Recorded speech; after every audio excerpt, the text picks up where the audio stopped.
going on? All right. We are live. What is up, ladies and gentlemen? Welcome back to yet another fantastic Nextiva webinar. Today, one of my dear friends, and I would say guru when it comes to events, partnerships, sponsorships, all these sorts of things, is joining us today. Scott Barker, welcome aboard, my brother. Thank you, brother. You're too kind. I'm hearing an echo. Are you? No, I'm not. Is anyone else in the webinar hearing an echo? Let me see what's going on. Let's see if, all right, no one else is hearing anyone. So everyone is saying that it sounds good. That is awesome. All right. All right. I'll just listen to myself talk, which is fine. I love to hear it anyway. All right. You can also adjust your microphone settings, by the way. You should see a little icon that allows you to do that. Change camera and microphone if you hover above your head. So that will let you do that. But while Scott's doing that, I wanted to take a moment to welcome everyone to the webinar. Just a couple of housekeeping items for you. So if you have a question throughout the webinar, please go ahead and just click the Ask a Question button at the bottom, and we will answer that as they come in. That's one thing. We got a couple of polls for you, so we're going to ask you guys at a certain point in time to hit the poll button and answer those polls. Because there's a couple of things we want to know there. What's up? So let's call out some people. I see Andrzej from Poland. What's up, man? Maddie Browner, how you doing? Becky Knight, what's up? Antonio, how you doing? Olivia, all right. We got a packed house. We got 21 live attendees right now. Hopefully more joining soon. I see also Michael, Alana, what's up? Oh, Nicholas Clark, how you doing, man? Wow, we got a packed house. Diana's here too. Cool. All right, so we're going to dive into everything pretty soon. The other thing I wanted to let you guys know is that you're going to get a follow-up with the recording, so no need to worry about that. If you got to drop off at any point, that's totally cool. You're automatically going to get a follow-up with the recording, so no need to worry about that. And without further ado, let's just dive right in. I'm going to go and share my screen, and we're going to take this thing away. So let's get started. I'm going to share my entire screen here. And let's go. All right, perfect. I'm going to go into the deck and go to slideshow mode. And Scott, how am I looking, man? Is this looking pretty legit? You're always looking good, man. Always. Thanks, dude. Thanks so much. So, yeah, we're going to get right into this. So just a quick little bit about me. I've worked with companies like here's some feedback there. I'm not sure what happened. Hello, Scott. Are you okay? Yeah, I'm just trying to fix this feedback, but all right. I guess Scott might have unplugged this microphone for a second. It's all good. So sorry about that, guys. Back to your scheduled program. So I've earned results for companies like Major League Baseball, Granger, Mattermark, Clipfolio, Pipedrive, Sales Hacker, of course, and now Nextiva. As everyone kind of may or may not know, my past role at Sales Hacker was running all the digital marketing, and the main goal there was to skyrocket traffic and email list growth in order to get the company acquired. So we ended up doing that, which was cool. And as you can see in my cute little picture here, I like to play the guitar in my free time. And that's just a little bit about me. Scott, why don't you take a moment to introduce yourself to everybody? What's going on, everyone? All right, I think I actually fixed my speaker issue, so we're good now. I can concentrate. Cool. All right, cool. Yeah, so my name's Scott Barker. I actually met this gentleman when we worked together at Sales Hacker. We had a lot of fun. And yeah, really where I'm approaching this webinar from is my background with Sales Hacker and now Outreach. One of the initiatives that I own now at both is to get all of the sponsorships for all of our events that we do, both digital and in person. So everything from intimate dinners to large scale conferences with, 1,500 plus people. And what I learned, 2 years ago almost, is that in order for me to be successful at that part of my role, I needed to get our partners to be ultra successful at whatever event we were putting together. So my success was directly tied to their success. So what that meant is I became, an event marketer by proxy, really. So been able to work with some amazing companies, Gong, Outreach, Salesforce, you name it in the sales MarTech landscape. We've worked with them. So excited to dive into it. It's something near and dear to my heart. And Gaetano's too kind to me and gave me a beautiful plug with that quote. Thanks, brother. Well, listen, guys, Scott has sold millions of dollars worth of sponsorship deals and partnership deals, both digitally and in the conference space. So he knows a thing or two about making this stuff work. And here's the deal, folks. Scott's ass is on the line when he promises to Adobe, hey, you're going to get this kind of booth. This is the kind of foot traffic you're expected to get. This is the kind of lead engagement you're expected to get. Here's the kind of folks that attend our webinars and our conferences. Here's the breakdown of the audience, et cetera, et cetera.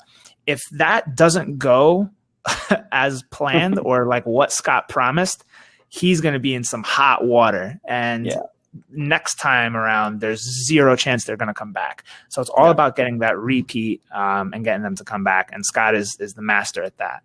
That's exactly it. And just to, it's not like a SaaS kind of model where you just flip them to customer success and you never hear from them again. No, this is you're hanging out with them at the event. And if everything is not perfect, they're not tracking for the ROI that they expected, everything is sunshine and rainbows, then you take the brunt of it. So and that goes for any little thing that could come up too, like a disaster that you can't predict, such as the internet goes down. That's that happened to us actually. And you've got to think quickly on your feet, and you've got to figure out a way to weather the storm. And that's just part of how this stuff goes. So pretty much the agenda for today is we're going to outline the problem. Why are the events really hard to measure? How to determine which events are actually worth doing. How to walk in with tons of meetings booked in advance. That's the name of the game, people. The right way to network without awkward or weird. How to be memorable at the conference. We're going to show you some pretty cool examples of that. I know Scott's got a few tricks up his sleeve there. How to follow up without being annoying. That's something that takes practice, but we're going to show you how to master that. And then the specific metrics and KPIs to track. So Scott, how's that sound to you, man? Perfect, man. I'm excited. Let's do it. Nice. All right, let's dive right into this. So the problem, why are events hard to measure? Before I get into my thoughts, Scott, anything you wanted to riff on real quick? Yeah, I think this is the whole issue is, in my mind, to sum it up in a sentence or two, is I think a lot of marketers nowadays just think they do events because events have always been part of their strategy, and they're still looking at events and approaching events as they did 5-10 years ago. And things evolve and things change. And as events, I would say there's a resurgence in popularity. You need to start thinking of unique ways that you can differentiate yourself at these events and make it last longer than just the event itself. So I think they're hard to measure because people are looking at them the wrong way. Absolutely. Yeah. So here's a couple of reasons that stand out to me. As Scott said, they're not supposed to be one and done. These are supposed to be part of bigger and larger campaigns, first of all. But beyond that, a lot of event marketers and marketing leaders in general, they do events for the wrong reasons, such as, hey, all our competitors are going to be there. And if we're not there, it's going to seem like something's wrong with our brand. Like we're not as profitable as we used to be, or we're falling off. That's not a good reason to sponsor an event. You don't know what metrics to track. The goals are way too loosely defined. Example, we need brand awareness. Okay, great. But what does that actually mean? We're going to show you what that means. Even if you did know what metrics to track, you actually don't know how to measure it. And then things that happen like this, like you scan some random person's badge who happen to just be walking by your booth to get some stupid swag, but they have no interest in your product or brand, and you're just inflating the numbers. Then when you start following up, you have nothing to show for it because all you did was try to show your boss that you had a lot of people that got their badge scanned. But meanwhile, you didn't have any meaningful interaction with them. And this is what screws up the whole equation. Scott, would you agree with that? 100%. Someone wants a cheap pair of sunglasses, and then you're hitting them with a 16-step sequence. It doesn't work. Yeah, it totally doesn't work. So quick, just snapshot here. It's really simple.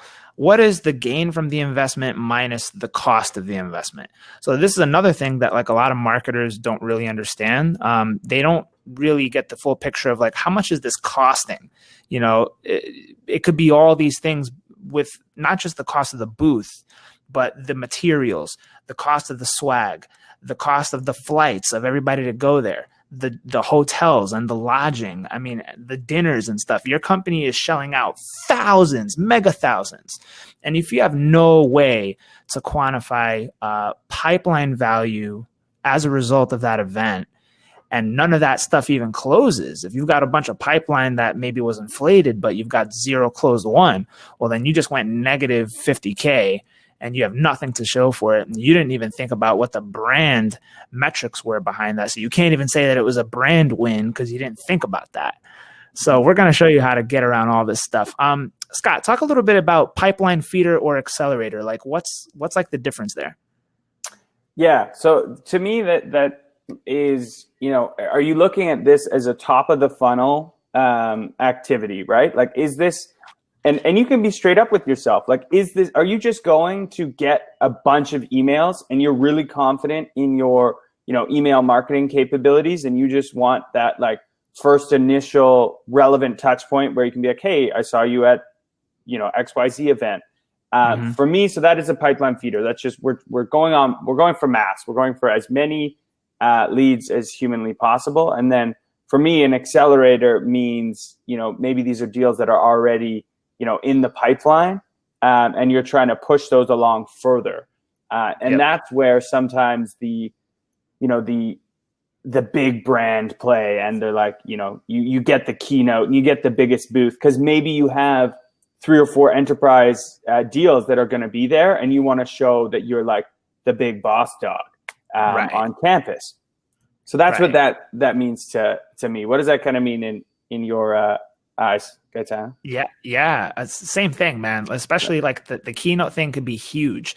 You know, if you've got like 3-4 major prospects coming through, they see you glorified on that stage. You're hammering that keynote. You've got the audience's attention. You're murdering it. When you get off that stage, people are flooding you like flies, right? Like on garbage. And it's just like, wow, this person was so good. That is really going to elevate the perception of you and your brand and your company and ultimately your product in the eyes of these prospects, because you're able to put on a really damn good show. You know your stuff. You're a class act and you kill it. It's going to do wonders for your pipeline acceleration. So yeah, it means the same thing to me essentially.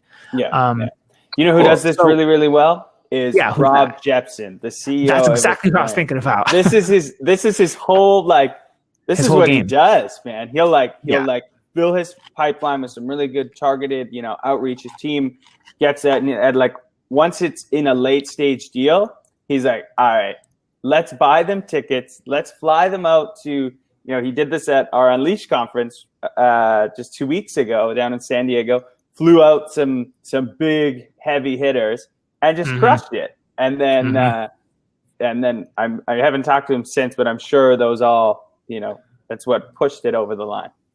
Absolutely. Yeah. And it's not just the keynote too. It's like what happens after, the after parties, the dinners, right? Like it's this whole experience. You're going to remember somebody like that, man, rather than, oh, they just stopped by my booth. I tried to show them some explainer video with some stupid big screen with like a product thing playing, and you gave them a stupid, you know, cheap pair of sunglasses or a coffee mug with your brand name on it. It's not the same.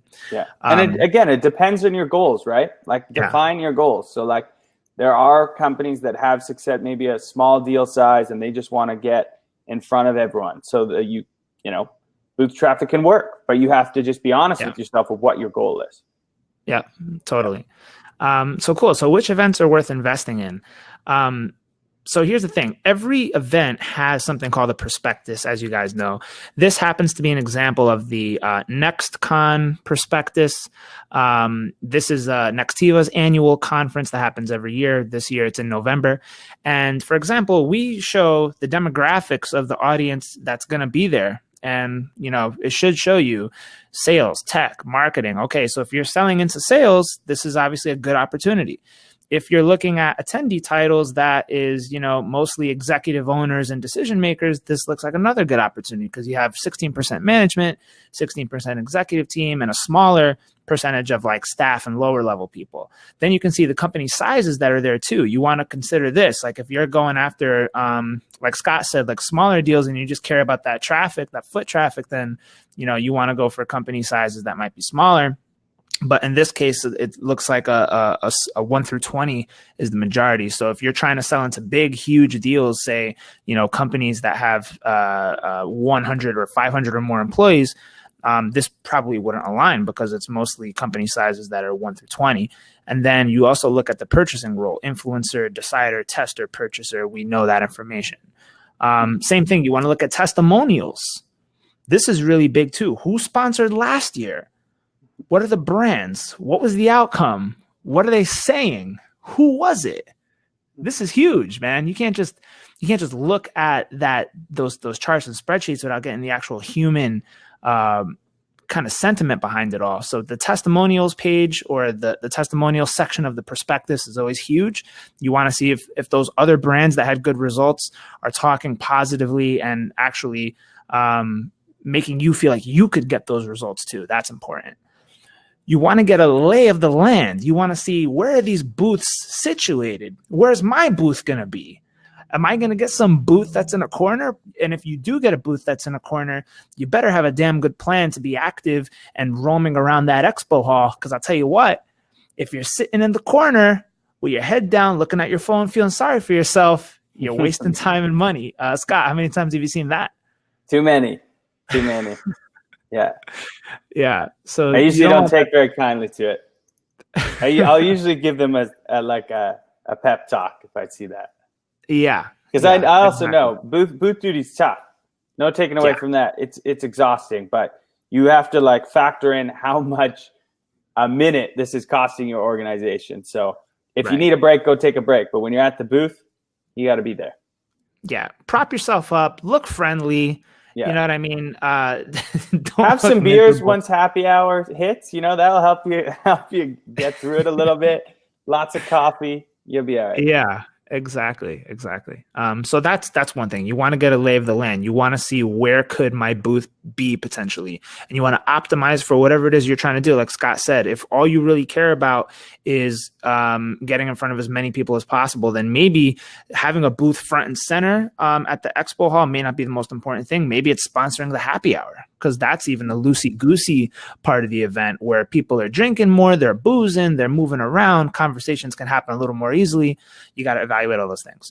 And then last but maybe not least, look at the actual brands that were there. So these were some of the brands that sponsored NextCon last year. You see companies like Paycom, Polycom, Panasonic, Oracle Cloud. So you can kind of get a sense, IT, tech, kind of more sort of your enterprisey legacy brands, if you will, like Dell, EMC, right? BroadSoft. These are telecom IT brands because they know that those kinds of buyers and decision makers are at the NextCon event. So that's going to be a signal to you. If you're looking into trying to evaluate whether or not you should sponsor something, you want to look at the other sponsors to see if that kind of is in the same ballpark as what your brand does and what your services or products might do.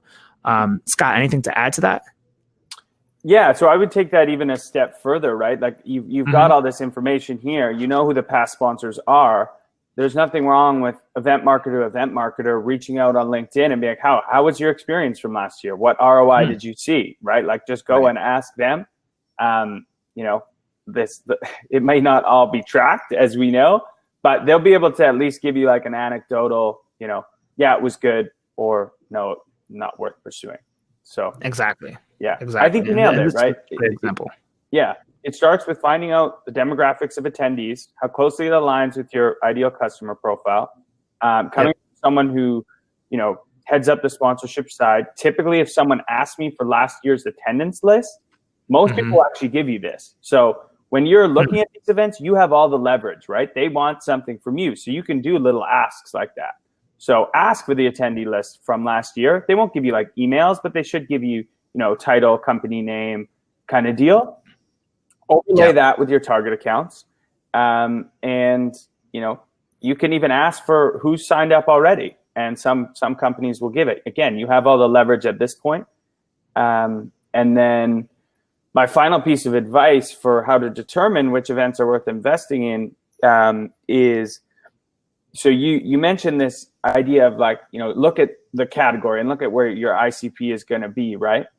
Well, one of the things you can do is find user conferences like this one, like NextCon, for example, or like Unleashed we had.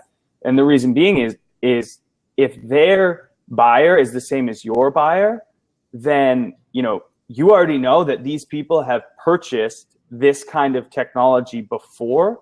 And if you're a complementary piece of technology on top of that, then it's pretty perfect. You can even jump in and like tailor your booth to be like, company A, whoever's user conference it is, and here's how we, make their product even better. Because they're already buyers.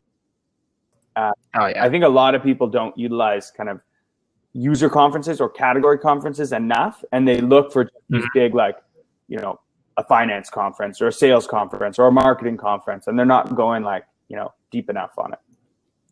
Another absolutely tip and trick. That's gold. That's pure gold.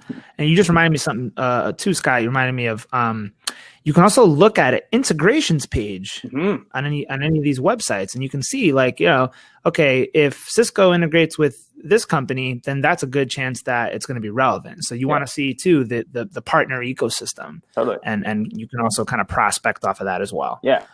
It's about telling a coherent story, right? Like, why are you there? If there's an integration there, if you're in the same category, if you're complementary, then it makes sense. Yeah. Cool. So another thing I wanted to point out to everyone is that we have this event sponsorship checklist that is pretty cool. We are going to, towards the end of this webinar, give you a link to find this event sponsorship checklist that you'll get, and you'll get to take it with you and use it in your day-to-day and planning for marketing budget and sponsorship needs and so forth. So just a quick heads up that you'll be getting a link for this towards the end of the webinar. Cool. Let's proceed. Scott, you are the master at this. How to walk in with tons of meetings booked in advance. This is the name of the game. This is the secret sauce. Yeah. Scott, why don't you break it down, buddy?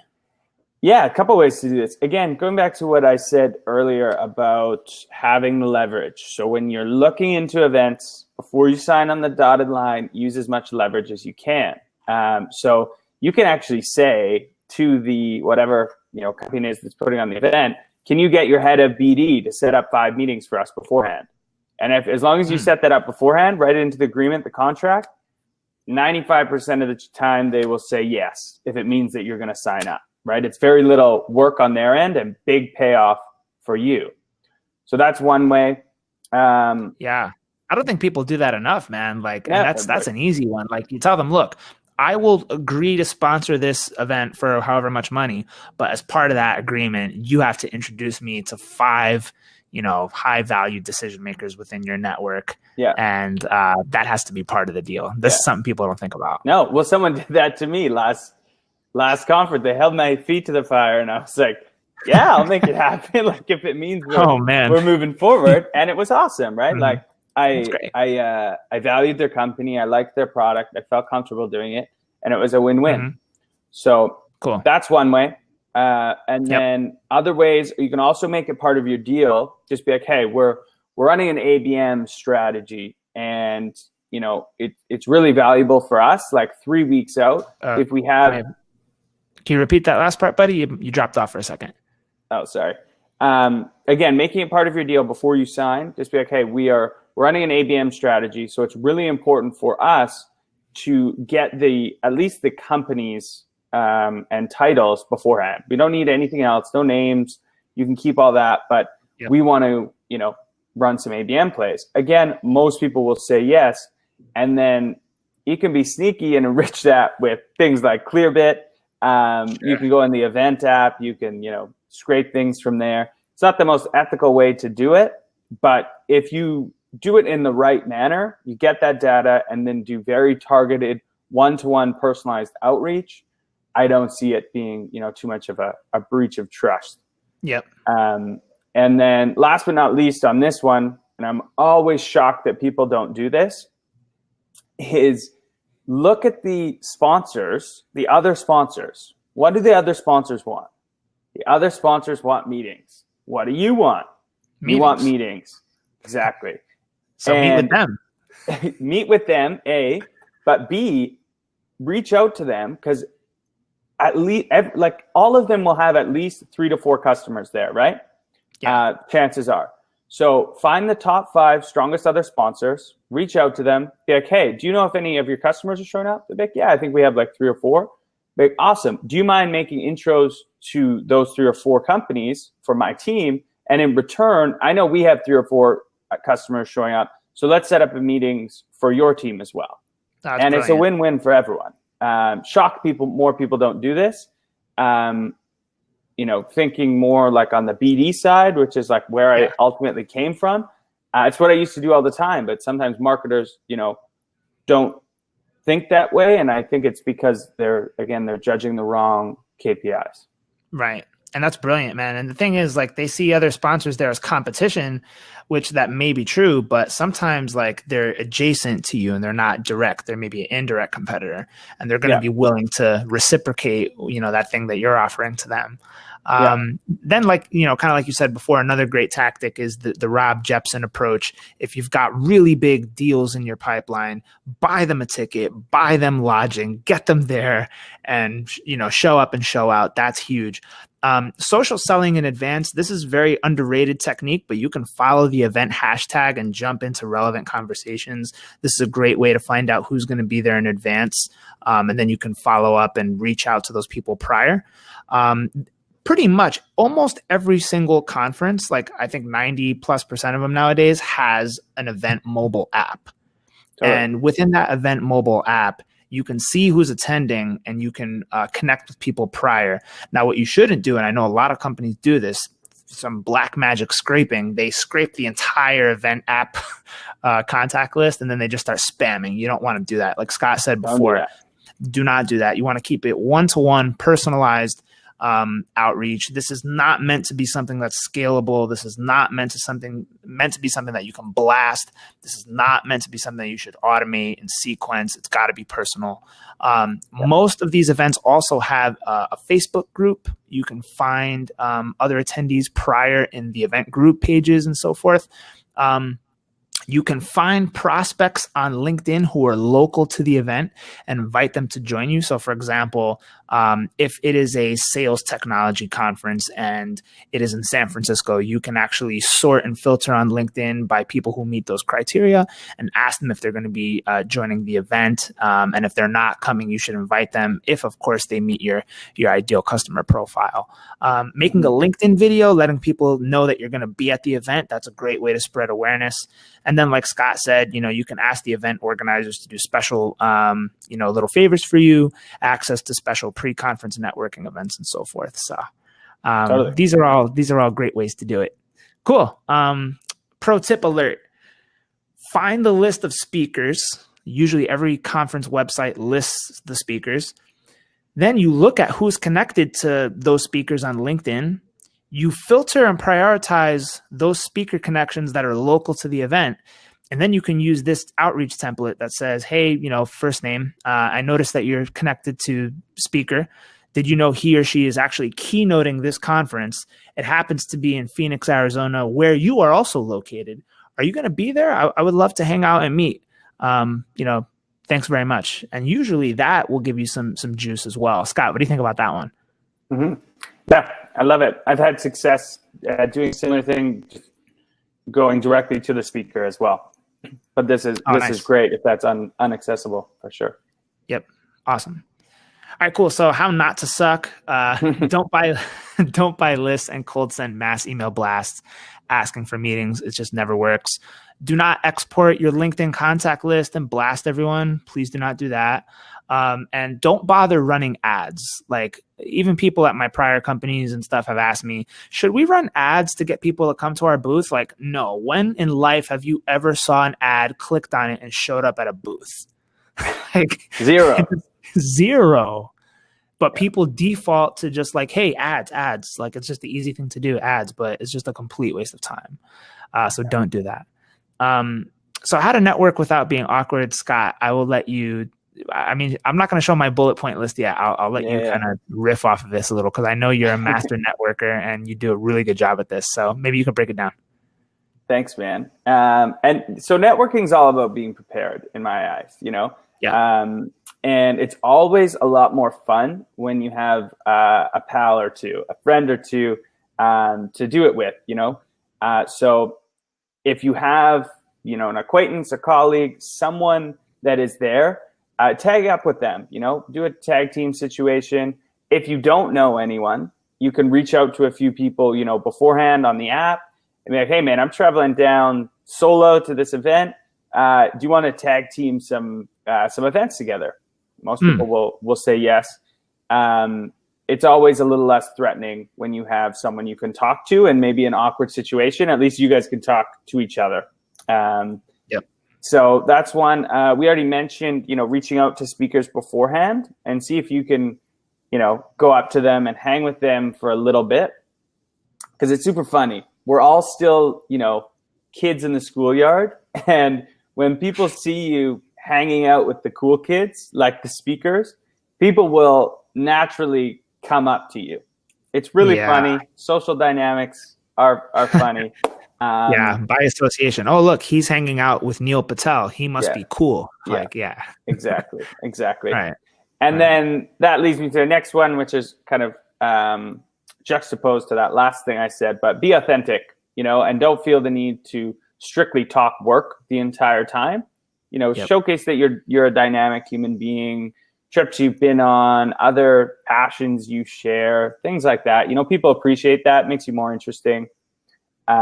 Easiest line that I use, and I still use all the time, if you don't know what to say to someone, just say, hey, how's it going? What was your favorite session today?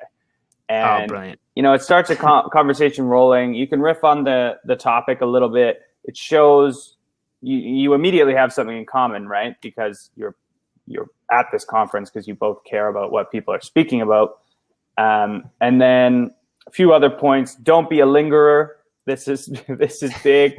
I remember doing this once, and it was the worst feeling of all time. So don't be the person. If you're going to go up to a group of strangers, you got to fully commit. You can't be 1 foot in and 1 foot out. No. So the way you do this, you got to announce yourself. You know, that's it. There's no other way around it. Like you're going up. My name is Scott. Boom. Yeah. Sorry to interrupt. You all look like you're having a super interesting conversation. Do you mind if I join? By the way, my name's Scott. And then shake everyone's hand, and then boom, you're into the conversation. It's simple as that. That's great. You never want to be the person it's like, who do you know that guy? Who's that guy? You see, it happens all the time. You know, you see that group of people talking, and then you see that one awkward hovering guy. Yeah. Just like kind of looking over the shoulder, like, what are they doing? And then like they try to inject a little word here, and they're just like, who's I don't know. I don't know. Yeah. Another really bad one, I hate when people do this to me, is they just like come right up to you, and instead of like saying hello, they just like squint at your badge. Like, what did you do? Yeah. And they just start like squinting at your badge and trying to analyze like what you do. And it's just like a really awkward way of starting like an interaction. So don't do that. Yeah. Or they're trying to size you up, which is even more annoying when you can tell people are just like, oh, is this guy a VP? Is this guy a director? Like, this guy worth chatting to? And it's like you can't be doing that. Yeah, like imagine like they squint at your name badge, and then they're like, oh, yes, junior specialist. Oh, I gotta go. Or Yeah. like, oh, VP. Oh, like, Yeah.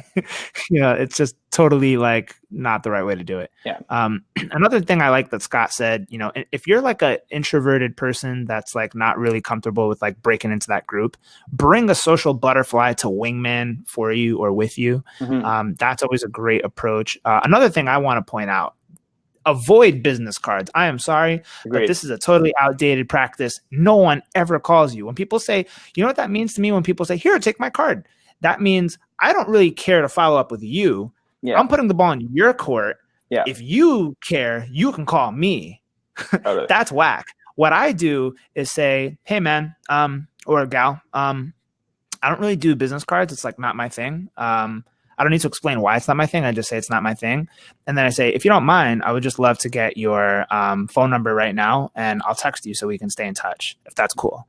And like 99% of people are going, oh, that's great. Yeah, I'd love to stay in touch via text. And automatically now you're more intimate than before. If you're not comfortable with text, you could also do LinkedIn. I think that's cool. And then you can send them a direct message right there. You can wait till they accept your invite, and then you'll be connected right there as well. Yeah. But don't do the, hey, call me, take my card thing, because it doesn't work. Yeah, agreed. I did a LinkedIn thing. There's that like find nearby feature too that's super helpful.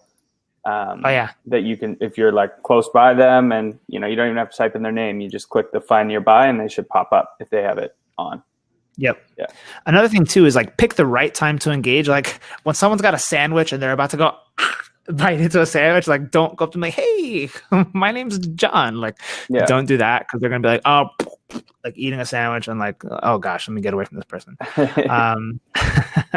So yeah, I guess at this point, let's take a quick break. I'm gonna come back into the webinar here. I'm gonna close this video part here, and we're gonna ask you guys to complete this poll, because I'm really curious to know what the deal is. So there's 2 polls that I want everyone to go to right now and fill out. So the first one is, how effective are you at measuring event ROI?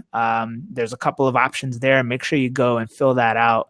We're really curious to see what the result is there. And then there's another one that says, do you know whether you were profitable or not from your last event? So we'll give you guys a second there to complete that. I really would love to see what the results are. All you have to do is click that polls button at the bottom of the toolbar there.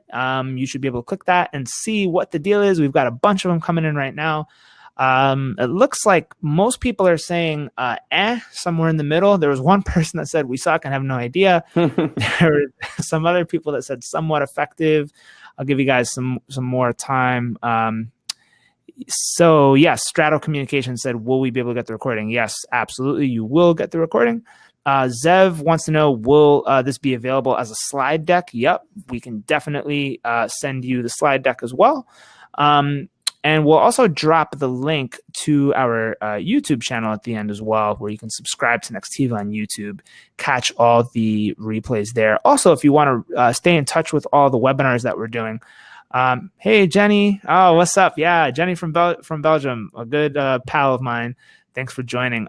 You can follow us, by the way. At the top of the toolbar, you'll see Nextiva with a follow button. Make sure you guys follow us, so that automatically ensures that you'll be in touch with us and that you'll get all the great content that we're putting out. All right, so it looks like most people, 54% of people said somewhere in the middle when it comes to effectiveness at measuring event ROI. 9% said extremely effective. 27% said somewhat effective. 9% said we suck and have no idea. A whopping 72% of people said they know whether they were profitable or not from their last event. 27% of people said that they don't know whether or not they were profitable. So it's great to see that the majority of people actually know whether they were profitable or not. That's really great to see. And there is a question that just came in. Scott, I think you should definitely answer this one. It comes from, I think, Jenny, and she said, how do you sell a keynote to an organizer? I sometimes organize conferences and try to avoid sponsored stage time. So essentially she wants to know, like, is it bad to sell, is it like pay to play. Yeah. Like, is that a bad practice when it comes to like keynoting? Should that be reserved for the actual best people, or like should we be trying to like make money on that? Like, what's the deal? How do you feel about that? Yeah, great question. So we, in the past, we've never sold an actual keynote. Keynotes, I would say, are one at the beginning, one at the very end. You bring in some people. Usually you'll spend some money bringing someone in. It can be a real draw for attendees, but we do sell solo speaking sessions. So it could be 30, 45 minutes on the main stage. And I don't think there's anything wrong with it. You just have to be very, very diligent in your content reviews. And you have to be upfront with them that, hey, yes, you get this 30, 45 minutes, but it's educational. It's a thought leadership piece. It's not a product pitch. And They need to know that beforehand. And then you go through multiple content reviews. It's a collaboration. It's not just them, out there doing their thing. And it's on you to, really hold them to that educational factor and not a product pitch. Yep. And that was one of my major duties at Sales Hacker. I had to manually one by one review every single deck, every single slide of every single speaker to make sure there was no product pitches, no screenshots of product pages, none of that, because that's the number one turnoff for people that are attending events, and that ruins just the credibility of everything. So yeah. All right. So with that being said, guess who had to do that with in your absence at Unleashed this year? You. Oh yeah. Oh, that's always fun. Going through like 100 slide decks, just making sure there's no products in there. Yeah. And then Jenny, another really good thing that you can do for a lower level of sponsorship, because, every sponsor wants stage time, is break it down into like panel sessions. Get more of them on it. So that's a good one too for kind of like your next level down, is just to do they can go on a panel, which again, you have to set up, but they can be on it. Awesome. So Scott, I'm going to go back into our featured presentation here. Let me know if it looks good. Yep. Looking good. Awesome. All right. So how to be memorable. I want to share a quick example from Nextiva. We got Dennis Rodman to be at our booth. And we, now this is an extreme example, but I mean, if you really want to stand out, I mean, we stole the show. Like, every sponsor was so pissed because we just murdered the game. Like, nobody cared about any of the other booths. We had Dennis Rodman at our booth, and we also had a basketball hoop at our booth. And the contest was, can you shoot better free throws than Dennis Rodman? So that's amazing. I love that. So we wanted Shaq originally, but he was way too expensive. Dennis Rodman was actually willing to negotiate a little bit, which was nice. But yeah, so imagine seeing, can you shoot a better free throw than Dennis Rodman? And like, best out of 3 free throws against Dennis Rodman. Like, that's pretty insane. And we did it, and it was genius. Now we destroyed every other sponsor. No one cared about anyone else, and it was a huge win for us. So things like this can make a huge impact. It's very outside the box. It's things that most people don't think about, but here's something we actually did that worked, and it got featured in Entrepreneur. This was Entrepreneur Forbes. Like, it blew up. Like, no one ever did that before. So we're always thinking of crazy, wacky things that we could do. Scott, is there any crazy, wacky things you can think about before I show the bullet point list of other tactics? Well, that one takes the cake for sure. That's the coolest one I've heard. Other things that I see that have been really, really effective. If the conference will allow you to bring a keg in, it always seems to steal the show. People like booze. It's everyone. There'll be a line at your booth, whether they're coming for the booze or to learn. Who knows? But if you're going for just the buzz, kegs work. If that doesn't align right with kind of your brand, the buzz, meaning literally and figuratively. Both. Now, do you get the keg in early, or do you wait till 2, 3 o'clock? Usually they'll make you wait till 3:30 or so. Okay. Yeah, you can't maybe mimosas in the morning. I don't know. Right. But so that booze is always a good driver. And then the other thing that was really effective recently that actually our friends over at Drift did was they did an early morning workout and yoga. So on the road, it can be really difficult for people to keep their workout routine if they're healthy people. And that was a really cool way to stand out. Awesome. That's cool. Yeah. A couple of quick tips here. Never talk about your product unless it's warranted. So you don't want to open with that. Make the conversation about others, ask questions, talk about their business, their problems. What do they do? Then wait, you want to get to the point where like they're begging to know what you do. So make it about them. Don't just go out firing about what you are and what you do. Ditch the product demos and sales pitches.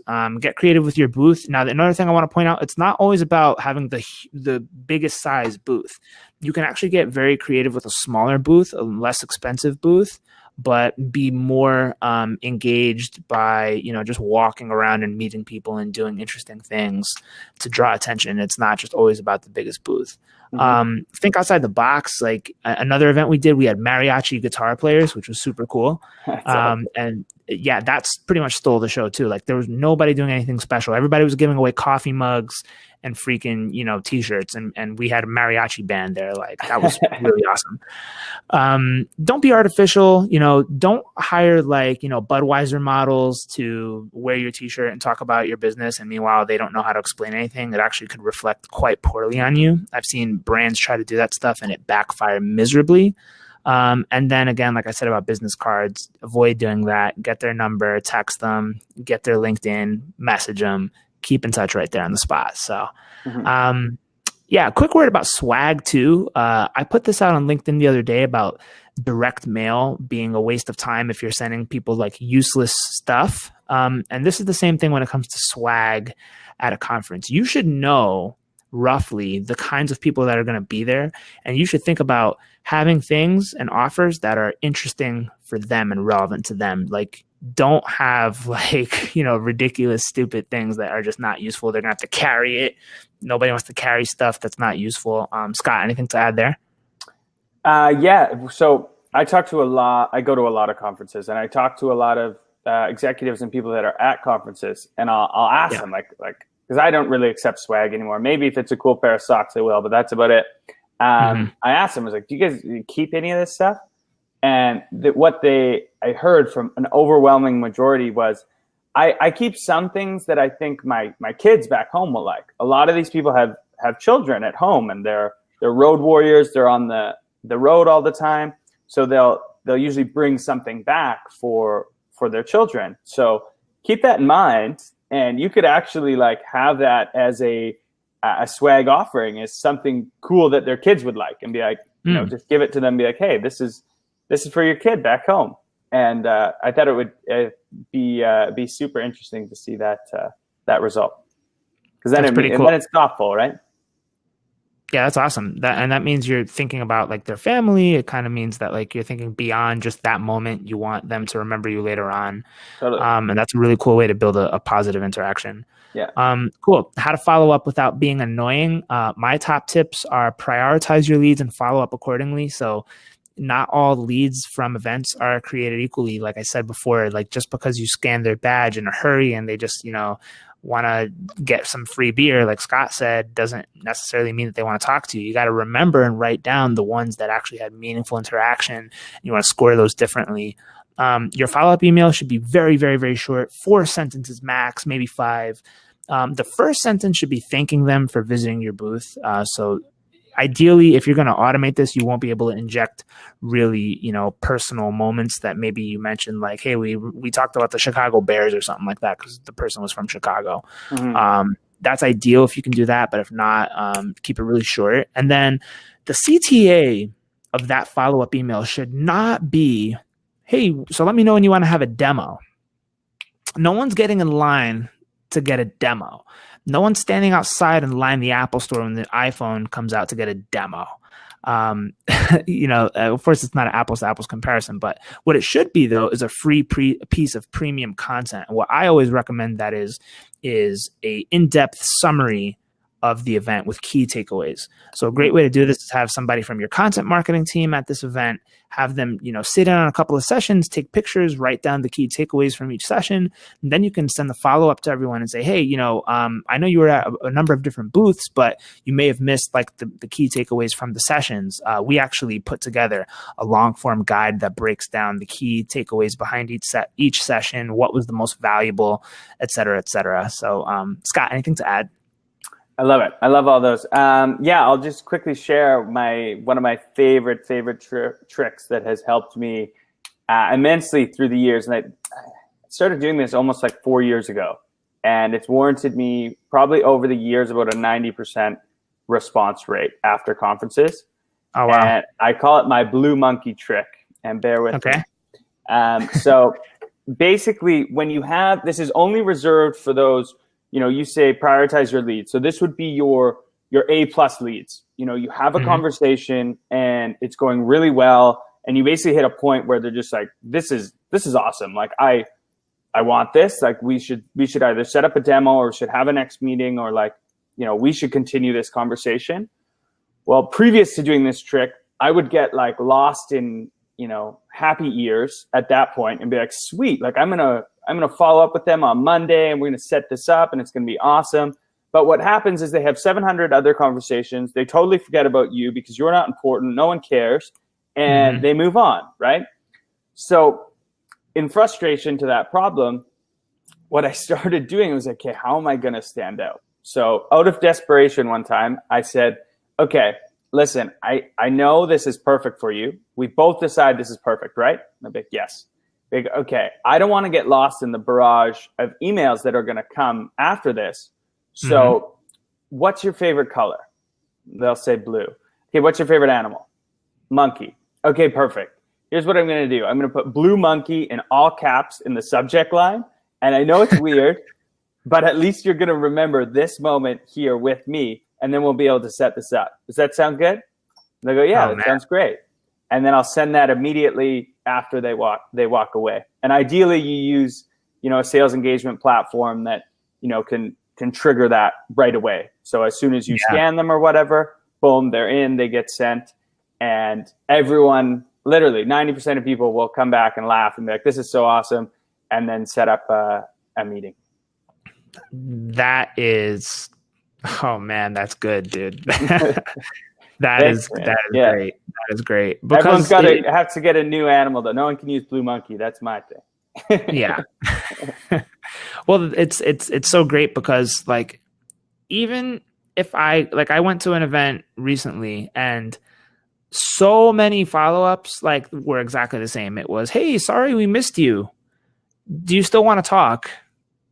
And I'm just like, no, you know what I mean? And it happens to people that I actually talk to. People that I talk to sent me a sorry we missed you. Yeah, happens all the time.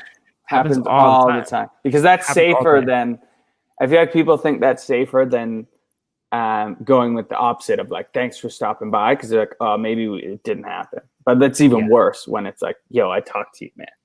Yeah. My recommended follow-up cadence is 1 to 3 business days after the event.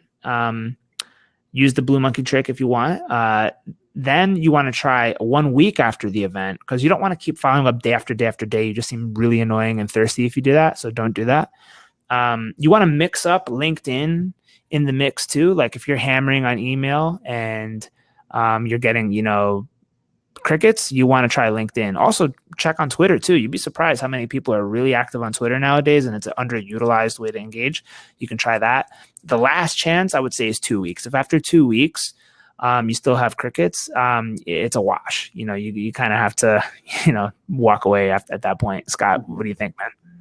Yeah, I agree. You gotta at least not go after them in that same approach, referencing the event after 2 weeks. It's come and gone. Sometimes the only thing I would say is, like I've had a lot of success with like immediate emails going out. So you actually beat the barrage, setting up like a trigger or whatever. So even if you're at the booth, it will just automatically do it. Is a good one. And I think you're spot on there. Awesome. Another thing you can do, this is what happens a lot of the time. The prospects will get a follow-up email And in the email signature of the person that's sending the follow-up, there's usually a link to the website, and that can all be tracked. And what will happen is you can cookie the website visitors that came from that email, and then you can retarget them on Facebook, which is usually a really powerful way to get them back at the top of mind.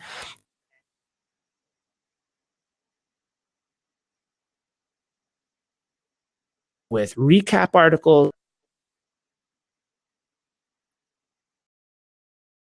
your company was like a keynote speaker or like a side stage speaker, if you can get, clips from that presentation on video, use that for retargeting CTA back to a special offer page or something like that, you're going to be pretty successful. So this is another underrated tip that I want to point out to you guys. Let's quickly break down the metrics and KPIs. We're almost at the end here. We've got about 10 minutes left. So I'll just remember that most people typically are going to be unaware. A hugely known brand like Cisco or Poly, even Salesforce, people like they don't really know what your product is. So this is another reason why you should never just start right away with like, the show me the buy button approach. Just remember that, it's got to be conversational and friendly. Remember the decision journey when you're at these events. It's not just about the decision journey when you're doing digital stuff. It applies to in-person as well.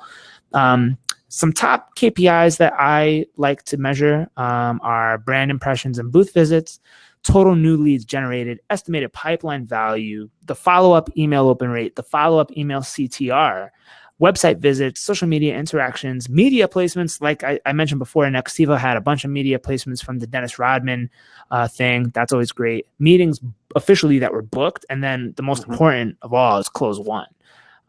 So these are the things that matter the most. There's a couple more slides here that break down how to do it by how to measure it with certain tools, but I want to get to the questions. So I'm going to blow through that part. We've got about 5 to 7 minutes left. So I'm going to go back here to the webinar, close out of this, and open the floor for some questions. So let's see. We've got one from Andre. Could be I hope Andrea. I'm saying your name right. Let's see.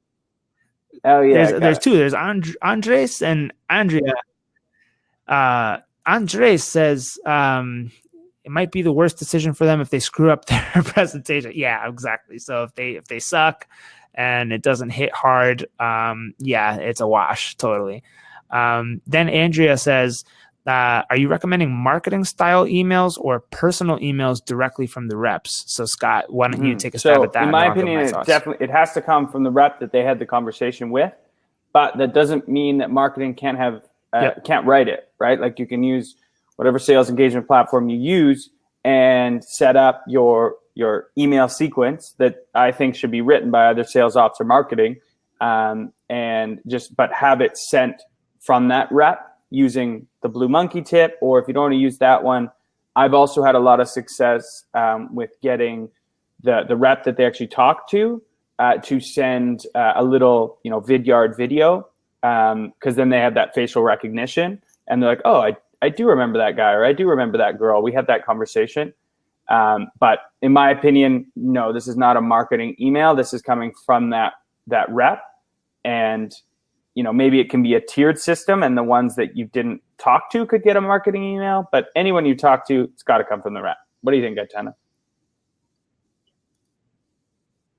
Yeah, I'm with you on that 100%. I think it's got to come from the rep. What you don't want to do is send kind of like a canned, blanket approach email from marketing to everybody that was at your booth that you caught you captured their contact info. Like you said, it should definitely come from the person that had the conversation. Ideally, there would be something memorable in there. Now, you can still do individual sequences to individual people with follow-ups and cadences built in. It doesn't have to be the same thing that goes out to everyone. Now, the problem with that is it's more work. So that's why companies don't want to do it, because it's harder. But at the end of the day, like, it's always as simple as this. The harder it is to do something it usually means that the higher the reward is going to be. The easier it is to do something, it's usually the lower the reward is going to be. So do you want to do something that's easy and low reward, or do you want to do something that's hard and high reward? I would rather do something that's hard and high reward. I mean, you're investing all this money to be there in the first place. Why not go the extra mile and follow up the right way? I don't know if you have anything else to add to that, Scott. What's the quote? If you do the difficult things, your life gets easy. If you do the easy things, your life gets difficult. So it can be applied to marketing or anything in your life. That's it. Exactly. There's a call to action button, guys, at the bottom that says Guide to Measuring Sponsorship ROI. I would love for everyone to click that call to action button and get redirected to that guide. It's free, of course. You don't have to enter your personal information. It's just a guide on the Nextiva blog that I think is really awesome that you can take away. We have some more questions too. Scott, do you have about 5-6 minutes to continue this, or do you got to jump? Well, thanks, man. Chris, I'm going to try to invite you up onto the screen, buddy. So he's got a question. I'm just going to call him up here. Let me see if I can find you. There you go, Chris. Now, if you can do it, great. If you can't do it, just feel free to reject. But it's always awesome when we can get somebody actually to jump on screen here with us. It just becomes more interactive and more fun. So, Chris, you should see the prompt on your screen right now, and hopefully you can join in, buddy. It looks like you have accepted and you are connecting. So let's give you a second here to get on the screen. And then Zev, we'll hit you up next after. I see Zev's got one there. Let's wait for Chris to join in. What's up, he guys? should be joining any second now. Here he is. What's up, man? How are you? Hey, man. Chicago, Illinois. Where are you from, dude? Nice, man. Thanks for joining us. My pleasure. Nice. When so, Chris, what's the deal, brother? Someone at the show comes up to your booth and asks you, say, so Progress Convey, that's my company name. What do you guys do? Mm-hmm. How do you best approach that? Mm-hmm. Mm-hmm. That's a good one. I'll take a stab at that one, Gaetano, because I think you almost need to deflect it off the get-go a little bit, in my opinion, because then you're just going to give them and they're like, they don't really understand it, and they'll move on. So you can't really have an engaging conversation. So what I would typically do in that scenario would be like, you know what? We do a lot. There's a lot of problems and challenges that we solve. So it's really going to be dependent upon, your unique use case and what your organization does. So do you mind if I ask, what organization you're with and the problems you guys solve? And then it kind of flips it on them, because you want to be the one asking questions and kind of driving the conversation forward. So then they're talking about what they do, and you can dive into it. And then after 4 or 5 questions of, unraveling the onion to get to how you could potentially help them, that's when you can hit them with, okay, here's what we do in the context of your organization, how we could help you. I think that's how I would handle it. Me too. Thanks. Nice. Awesome. Yeah. Yeah, Chris, I would keep it short and sweet, man. Like, in the case of Nextiva, if people ask us what we do, it's, we help businesses communicate more effectively, and we bring all the technology under one umbrella solution. I keep it really short and sweet. And then I say, how about you? What company are you from? What do you guys do? What kind of business challenges are you guys facing? I try to keep it as short as possible, because I know that talk to listen ratio is so key. And the biggest turnoff is when people go on these long-winded rants, and then they realize, wow, this person has been rambling for a good 5-6 minutes here. I have yet to get a word in. I'm getting kind of turned off. Like, I don't know. So that's how I would approach it as well. Thanks for the question, man. Thanks for joining us. Well, thanks, Chris. Have a great rest of your day. Thanks, Chris. Appreciate you, man. Later, dude. All right, cool. Zev, I'm going to invite you up, buddy. Looks like he had an additional comment or question here too. So let's get Zev onto the webinar for a quick moment. And it should be prompting you right now. Just invited you. Looks like Zev may not be able to join though due to technology. But he says, just a comment that this is the best hour I've spent in a long time. You guys give a great overall pres, drilling down to key points, and the two of you have a great dynamic. Thank you, brother. You made my week. Much appreciated. Much appreciated. You made my day, my week, potentially even my month. Cool. So I guess that's a wrap. If there's no more questions, if nobody else wants to jump on, that's a wrap. Scott, could I drop the link to your LinkedIn profile in the comments here so people can find you if you don't mind? Yeah, so I'm going to do that real quick. I'm just going to get the link to Scott Barker's LinkedIn. Please make sure you guys connect with Scott. Hit him up. He's a great guy. There's the link to his LinkedIn. But Becky, you're most welcome. We definitely appreciate that. I'm going to drop the link to my LinkedIn as well. So if you guys want to hit me up about anything, you can just connect with me on LinkedIn right there. And I guess if there's no other questions or feedback, that's going to be a wrap for today. So Scott, anything else before we sign off, brother? Thank you, everyone, for joining us. And Gaetano, it's always a pleasure, brother. Always a pleasure, man. Thank you for doing this. You dropped some incredible gems today. Really appreciate it, man. This is really invaluable knowledge. So Jay, thank you. Jenny, thank you so much. All right. This one was worth it. I'm glad. That's what we want to hear. So, Scott, we couldn't have done it without you, brother. Thank you so much. And to everyone else on the webinar, we are signing off. So thank you so much, and have a great one.